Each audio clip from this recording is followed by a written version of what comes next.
Mabuhay! Or in Kapampangan, luwid kayo! In this final video of a 3-part series on Andres Bonifacio, we will talk about his death, his legacy, and how to honor what he stood for. Let's begin. At number 1, Andres Bonifacio was not killed in combat by the colonizers. Instead, he was murdered, brutally assassinated by his fellow Filipinos. A rival band of rebels led by this guy, Emilio Aguinaldo. Bonifacio, his brother, and his wife were abducted by Aguinaldo's men following a dubious election in 1897. Andres was shot in the arm, his brother Procopio was beaten, and his wife, Gregoria de Jesus, was raped. At number 2, following their abduction, Andres and his brother Procopio were falsely accused of treason and were unjustly sentenced to death under Aguinaldo's rule. They were brought into an undisclosed location in the mountains of Cavite, where they were violently murdered. And according to some accounts of the event, Andres Bonifacio was actually too weak to stand up because of his gunshot wound that was left untreated. So instead of being executed by a firing squad, Andres Bonifacio was mercilessly stabbed and hacked to death by Aguinaldo's men while lying defenseless in his hammock. At number 3, to this day, the location of Andres Bonifacio's remains still remain a mystery. His widow, Gregoria de Jesus herself, searched tirelessly for his body, but to no avail. No tombs were erected for Bonifacio or his brother, and his memory and reputation was purposely maligned and devalued by his rivals in an attempt to erase Bonifacio's legacy from history. At number 4, many in the Philippines today consider Andres Bonifacio as the rightful first president of the country, as opposed to this guy.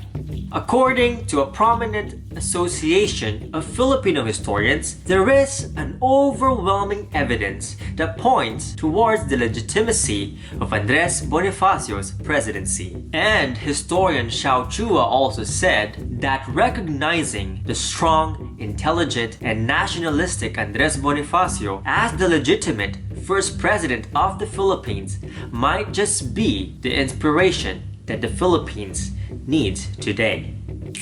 Cause at number 5, Bonifacio's true legacy is synonymous with social change. He planted ideas that continue to resonate and empower the youth of today. It's the idea of actively rising up against exploitation, confronting injustices, and fighting oppression for the good of the people. He stood up for equality and justice and showed us that through solidarity and our collective strength, change is possible, that freedom is attainable, and that the true value of our humanity is immeasurable. And if Andres Bonifacio were still alive today, he would be at the forefront of demonstrations, mobilizing grassroots movements, and inspiring activism against poverty, against unemployment, against landlessness, against corruption, and many of the same injustices and issues that continue to plague our society today. He would be courageous in standing up for human rights and in advocating for social and economic justice. Andres Bonifacio should be honored and remembered by continuing his legacy